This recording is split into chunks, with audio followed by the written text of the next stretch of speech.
Hey, what's up everybody and welcome back to the channel. And you know, the PlayStation 5 has now been out for 2 years. 2 years. Yeah, it's crazy, really. But what's even crazier is that they put a really stellar library of games together so far. One of my complaints last generation, or at least early on with the PlayStation 4, was that I personally felt that it got off to a little bit of a slow start. I mean, it ended absolutely fantastic, but a little slow to start off. But that's really not the case at all with the PlayStation 5 this generation. They've really had a consistent flow of good games, including multi-platform blockbusters and just a load of exclusives as well. So what we're going to do today is that we're going to take a look at the top 20 best PlayStation 5 games available as of right now. Now, I did give myself some stipulations for this video, though. The games on this list will be games that's released this generation, and I'm not going to include enhanced remasters that originally released on the PlayStation 4. That means I'm not going to include games like Uncharted Lost Legacy, games like Final Fantasy VII Remake, Ghost of Tsushima Director's Cut, Death Stranding Director's Cut, and games like that. Now, with that said, all of those games are absolutely excellent, and they look stunning on the PlayStation 5, by the way, so I do highly recommend those games because they're actually some of my own personal favorites. I'm just not including them for list purposes. That's pretty much all here. That way I can just mostly focus on newer games that's released within the last 2 years. With that said, though, I mean, yeah, let's just go ahead and get right into it.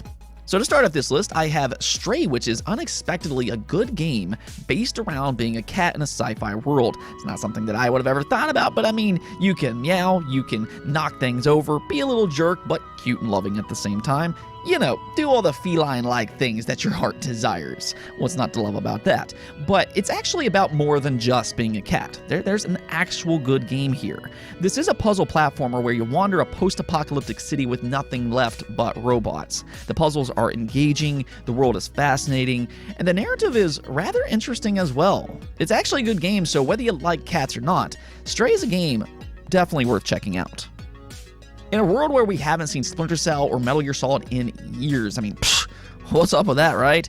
But Hitman has kind of taken up that mantle as arguably the best stealth-based series on the market right now. And Hitman 3 is pure genius in terms of its gameplay and in its level design. In Hitman 3, you're basically put in a playground where you're given a task to assassinate a target, and that's really where the fun begins because it gives you, the player, the freedom and choice to deal with each target as you see fit. There's no one set way to deal with the situation, which makes you feel like a legitimate hitman. You gotta solve the problem yourself. To put it short, Hitman 3 is a playground all about stealth and assassination.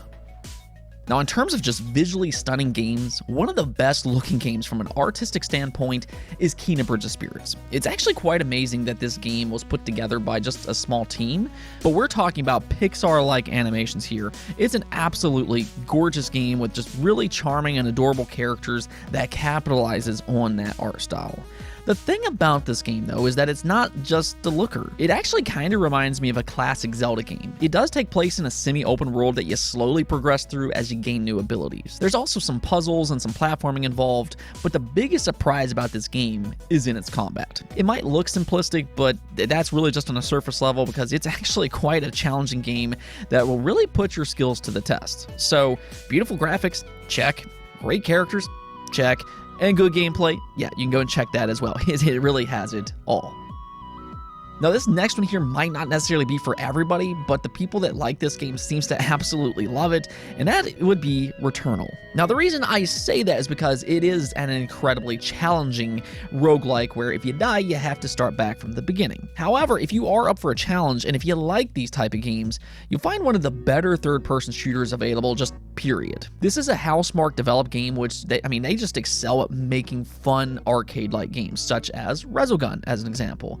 And you can really see how that expertise has translated into a big AAA shooter like this. The fast-paced gameplay, the neon lights, and it almost feels kind of like a dance as you weave, dodge, and just combine all of your different abilities. And because the mechanics are so tight and responsive, once you get the hang of it, I mean, this game just feels so good. Now, when you think about premier racing games, there's always a short list of the best, and Gran Turismo always ranks near the top. This is one of the kings of the racing genre, especially when it comes to a simulation experience. And that continues on with the latest installment, Gran Turismo 7. Now, this time they did take the franchise back to more of a traditional style that puts more emphasis on single player, going through career races, and things like earning licenses. It's gone back to its roots, which that's actually a great thing and exactly what the community wanted. Now, there has been some controversy with its payouts in the past, but just as a pure racing experience as a whole, Gran Turismo still remains king of PlayStation when it comes to the racing genre. Next up here I have Spider-Man Miles Morales, the follow-up to Spider-Man 2018. Now, we all know how insanely fun Spider-Man 2018 was, but this game is a little smaller in scope, being about 6 or so hours long, and it's not necessarily drastically different from the 2018 game, though it doesn't really need to be. Swinging across New York City is still just as fun as ever, and this is in addition to Miles Morales' different abilities. He's not the same as Peter Parker. He does have his own thing going on. He does have access to a few extra combat options that's fun to play around with. It does also have an entertaining story, maybe a little predictable, but it has a lot of personality, and it's really just fun from beginning to end. So despite this being, yes, a smaller game, if you do like Spider-Man, then Miles Morales is definitely worth your time. And as a little bit of an added bonus here, if you get the Ultimate Edition, that does come with a native PlayStation 5 digital remaster for the 2018 Spider-Man. The Tales of series is a long-running JRPG franchise that fans of the genre knows very well. But with Tales of Arise, this is the jump that the series truly needed. Tales of Arise, much like the previous entries, is once again an action JRPG, but this time around, Bandai Namco gave Tales of Arise more time in the oven, and it paid off in a big way here. I'd really say that Tales of Arise has quietly become one of the better AAA JRPGs available. It's got an interesting story about a slave that feels no pain, and this mixes well with the dynamics of the other characters. It's got a beautiful, timeless art style to it, and then in terms of its combat, you have to work with your team to pull off these smartly timed combos, and it's just a ton of fun to play, and that's in addition to a well-told story. Tales of Arise from top to bottom is just a good game. Now, one thing that we've seen a lot of in recent years are remakes, and one of the greatest single-player experiences ever made has now been remade for the PlayStation 5, being The Last of Us Part 1. Now, yes, there is that question on whether or not this game actually needed a remake, and okay, that's a fair question. But I will say this much. The Last of Us Part 1 made a masterpiece even better than what it already was. I mean, if you like story-driven games, I'd say that The Last of Us Part 1 is an essential experience. It's all about survival in a zombie-esque world, combined with fungi, of course, but the real draw here are the characters and how they interact with one another. It's realistic, it's relatable, and this translates right into its violent combat as well. There's a realistic and gritty approach to The Last of Us. You're not some super soldier, but instead you're a character just trying to survive in a world with a young childlike daughter that you truly find yourself caring about. The thing about the remake, though, is that because the animations and the character models have been improved, they feel even more realistic this time around, even more relatable, and that's where it truly immerses you into its world. Again, it just takes a masterpiece, and it makes it better than what it already was. Now, if you like good story-driven single-player experiences, I firmly believe that there's not too many games out there that can stand toe-to-toe with the Yakuza and Judgment series. The moment-to-moment action in these games are just so thrilling, with twists and turns around every single corner, and they tie that in nicely with its Japanese culture that bleeds atmosphere. And then it's got that over-the-top gameplay that's just a lot of fun to play around with. These really are excellent games with lots of things to do, as you can freely explore their dense cities. Now, with that said, there are two different styles of games here. So in terms of native PlayStation 5 games, you have Yakuza Like a Dragon, which is actually the 7th installment to the series, and this is a turn-based JRPG, whereas Judgment, which is a spin-off, it's got your more traditional beat-em-up gameplay, similar to the first 6 games, actually 7 games counting 0. Now, if you are new to the series, though, I would recommend playing Judgment, as it does have a completely different story and characters, but you can still technically jump into Yakuza Like a Dragon with no previous knowledge of the series. Really though, honestly, I would just recommend the entire series, because all of these games are just top-tier single-player experiences. Now, one of the more innovative games in this list is Deathloop. Really, Arcane has always kind of excelled at game design and just allowing players the freedom to play around, and that really shows in this game. This is a creative first-person shooter where you play as an assassin stuck in a death loop, hence the name of the game. In order to break the loop, though, you'll need to assassinate 8 different targets in quick succession, but if you fail, the loop then resets. That's really where the fun begins, though, as again, it gives you, the player, the creative freedom to discover the best method and the best route to take, and because of the brilliant level design and entertaining story, it's always just a pure joy to play. Now here's a unique game that I slowly just found myself liking more and more and more, and that's A Plague Tale Requiem. This is a game that fits more into that modern cinematic adventure mold, but it really sticks out to me thanks to its atmosphere, its stealth-based gameplay, and its emotionally driven story. You do play as a young girl trying to protect her sickly little brother as the two scour the rat-infested world. Now, as to the reason why there's rats kind of following you around and why they set off on their own, I'll kind of leave that a mystery for you to find out. But just know, the story is absolutely gripping from beginning to end. Like really, by the end of this game, I was just kind of like, wow. It really does get better and better the further you get into it. And that includes with its gameplay. You do have a lot of tools at your disposal this time around, from a slingshot, you have a crossbow, among several alchemy-based additives. And you'll need to smartly manage these items to navigate around the various enemies. Now you do have the option of being completely stealth-based, or if you want to kill everyone you see, technically you can do that.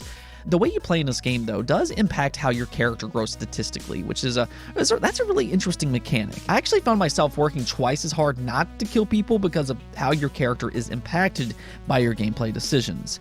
It is important to note here, though, that this is a sequel to a very story-driven game, so I do recommend checking out the first game as well, being A Plague Tale Innocence. However, I mean, both of these games are excellent. The thing about the PlayStation 5 is that secretly, everybody automatically has access to one of the best games that it has to offer, and that's Astra's Playroom. This is a highly creative 3D platformer that comes pre-installed on the PlayStation 5 for free, and I absolutely urge you to play this game. In fact, I'm going to go so far as to say that I think it's an essential game for every PlayStation 5 owner to play, and that's because, first off, in my opinion, I'd actually rank this among one of the best 3D platformers to ever exist. So the game itself is amazing. It's got tight controls, it's fun to collect everything, the level design is brilliant, and it's just so charming as you kind of play through the history of PlayStation. You're going to see a lot of iconic PlayStation characters in this game, and you're going to collect PlayStation products where you can see its history. There's a real nostalgia when it comes to this game, and just a real love and care for gaming. The main reason that I think that this game is essential, though, is not just because it's fun, because yes it is, but it's also because it showcases the PlayStation 5 DualSense controller by using its technology with its gameplay. And to this day, I don't think that there's another game out there that does it better. Now, I don't typically like roguelikes all that much, where if you die, you start back from the beginning, but Hades is, this game is really just its own special breed. This game truly is a masterpiece in every sense of the word. Essentially, you play as Zagreus, the son of Hades, and he sets out to escape the underworld and his father's rule. In order to do that, Zagreus will go room to room and fight off the many enemies in his way, but if you die, you'll have to start back from the beginning. And while that might sound like a repetitive and grueling task, it never really feels that way when it comes to Hades. It's so strange to say this, but in this game, it almost feels as if you're rewarded when you die, because the story itself is just so interesting. The characters in the universe, they're so captivating. So when you die in this game, it just allows you to learn a little bit more about its world, a little bit more about its story and its characters. On top of that, each attempt to escape the underworld, it always feels different because with each room that you clear, you then have a choice of taking one of multiple paths. Each path will then reward you with an ability or an upgrade. So there's a lot of strategy that can completely change the combat as well. There's also various weapons that all feels vastly different. And seriously, I mean, you can easily sink 50 plus or even 100 plus hours into Hades, and it will still be insanely fun. So from a story perspective, to its characters, to just its overall gameplay, Hades, without a shadow of doubt, is a masterpiece that you need to play. Now, Ratchet & Clank has always been an insanely fun series, and Rift Apart easily continues on with that trend. Ratchet & Clank Rift Apart combines its action platforming that it's just so well known for, those over-the-top creative weapons, it's got stunning visuals, and once again, it has strong characters with a lot of personality. Actually, I was very happy with the story this time around. It does introduce some new characters that you can play as, and they fit into the universe and into its story just perfectly, while also adding a little bit more depth to it. The thing about Rift Apart, though, is that it just knows how to be a fun game. Every weapon in this game, I mean, they're just so crazy, and it really begs you, the player, to wreak as much havoc and have as much fun as you possibly can. I'd also say that there's a little technical genius in this game as well. I mean, it's clear that this is a beautiful game, but Insomniac Games also try to take advantage of the PlayStation 5 solid-state drive, allowing you to jump rift to rift without any slowdown whatsoever, and that meshes into its gameplay and really just gives you an extra little ability, while also really showing the power of the PlayStation 5's solid-state drive. In recent years, Resident Evil has come back in a pretty major way, and that's not only in the form of remakes, but also with their completely new games as well, like Resident Evil Village Gold, which now has 2 campaigns including its Winters expansion. In the main campaign, you play as Ethan Winters trying to find his daughter and must fight off the likes of werewolves, you fight off vampires, among other terrifying creatures to do so. It really mixes in a good amount of horror alongside its action gameplay, kind of giving you the best of both worlds. But thanks to its smart level design and the way the world interconnects, it's a slow tear that just kind of builds up as you explore each new locale. The thing about Resident Evil Village, though, is that it was already good with memorable villains and everything that you'd expect from the franchise. But the Gold Edition did add value by including a new third-person camera option, similar to the Resident Evil remakes in case you prefer that over first person. Then on top of that, you also get the Winters expansion that has you play as an entirely different character and a new campaign that also plays quite a bit different. Now, I won't explain why for spoiler-related reasons, but Resident Evil Village Gold is a must-own for fans of the series, or really just for fans of the horror genre in general.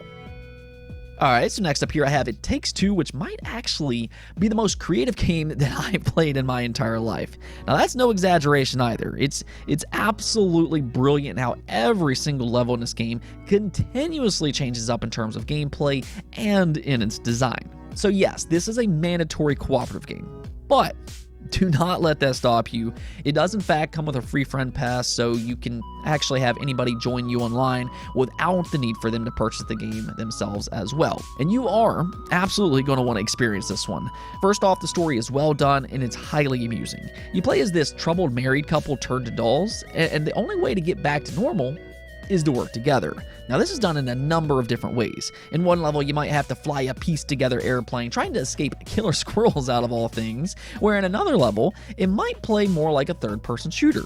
On the surface this game might just look like a 3D platformer, but there is so much more happening with this game, and I'm just going to go out on a limb here and say that this might actually be the best cooperative game of all time. Yes, It Takes Two really is that good. And here I have the game that kicked off the Soulsborne genre, Demon's Souls. Now this game did originally release back on the PlayStation 3, but this is actually one of my own personal favorite remakes thus far. It looks absolutely stunning on a PlayStation 5, and I'd say it's a real good early showcase on what the console is capable of. Being a Soulsborne game, though, of course, you can expect it to be challenging, especially when it comes to its boss encounters. By the way, they're brilliant, and it's got that precise combat. But something that's always really stood out to me about this game is its level design. Unlike other FromSoft games, Demon's Souls has each world split up by interacting with different monuments. Now you can freely visit each location in mostly any order that you want, but it is a more linear style of game. But because of that, each world they feel so tightly crafted. They're atmospheric, they're well designed, and when you combine that with its just fantastic visuals on the PlayStation 5 and top-notch combat, it really makes for a superb experience. And now here we are in the top 3, and these are all defining experiences for the PlayStation 5 so far this generation. And that starts off with Horizon Forbidden West. Now I've always loved the setting of Horizon, the first game Zero Dawn, and now with Forbidden West. The worlds in these games are probably just some of the most memorable in any game, combining futuristic dinosaur-like robots with this more prehistoric setting. It's unique and it just really stands out. It's also frankly just stunning. And to me, it's quite amazing that this game is open world because you look at its visuals and it's just like, wow, how did they manage to make an open world game look this good? But Horizon Forbidden West, it took what Horizon Zero Dawn did, and then they just improved upon everything. The world is massive in this game, the combat is even better, and then what really impressed me the most was its story. I thought the story, and for that matter, its side missions, was a big step up compared to Horizon Zero Dawn. Now, I will say the story takes a little while to get going. Aloy is a little hard-headed early on, but once it gets going, it never lets up from there. Now here I have the much anticipated, the much awaited God of War Ragnarok. And let me tell you, the wait was well worth it. Dad of War is back with his son Atreus, or boy, depending on how you remember him, but this time the story and gameplay is much expanded. The world is bigger, and with more characters entering the fold this time around, it just feels more alive. There's also a real connection between the characters that makes it feel very authentic. Of course, much like other games, characters will talk as they take their journeys together. But in Ragnarok, they're also not afraid to slow the game down to give these characters a more peaceful setting to talk with each other. And I felt that made the story even more relatable. Now, outside of its story, though, God of War, it also just once again excels with its hack and slash gameplay. It's always been known as one of the best within its genre, and there's a real good reason for that. It almost feels like you're fighting in a rhythm. You have different weapons, you have companion abilities, and as you learn new combos and abilities, putting all of that together, it's just so satisfying, especially when you're playing on harder difficulties where you're really going to need to master your combos. Now, I've always described God of War 2018 as one of the most perfect single-player experiences, and well, Ragnarok continues that perfect single-player experience. And at the number one spot, the game that just truly blew me away is none other than Elden Ring. This game is truly just so masterful in what it does. Elden Ring is a brutally challenging action RPG. It kind of reminds me of an older 90s game, but thrown into more of a modern package with more advanced gameplay. It's kind of like an alternate history in the sense that what if games would have continued in that direction, where they don't hold your hands, where they reward you for investigating its world with its many secrets. You're going to find optional bosses and hidden but powerful weapons, and you can uncover more layers to its story by piecing its world and items together. And then to just top everything off, you just have that addictive and challenging gameplay.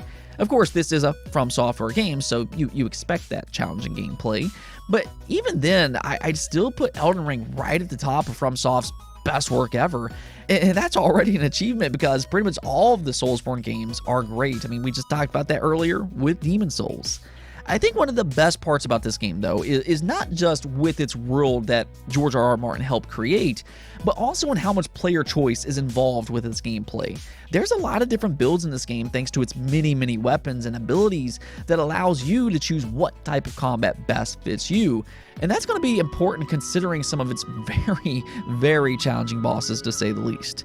Now, in terms of story, I do want to kind of highlight this as well, because if you truly do pay attention and put its world together, it actually does have a very good story as well. No, it's not as forthcoming, but it is still there, and it is absolutely excellent. Elden Ring, though, it's not just a masterpiece, but I'm just going to go and say it's one of the best games that I've ever played. At the very least, it's one of my own personal favorite games ever made. Anyways, though, that's it for this list, but hopefully you found something here that you can enjoy yourself. And if I did forget any of your favorites, do let me know in the comments below. That way we can all just kind of discover those games together as well. With that said, though, if you liked the video, don't forget to hit that bell notification and subscribe button for more content just like this. Also, if you'd like to support the channel through Patreon, thank you for making this content possible. Peace out.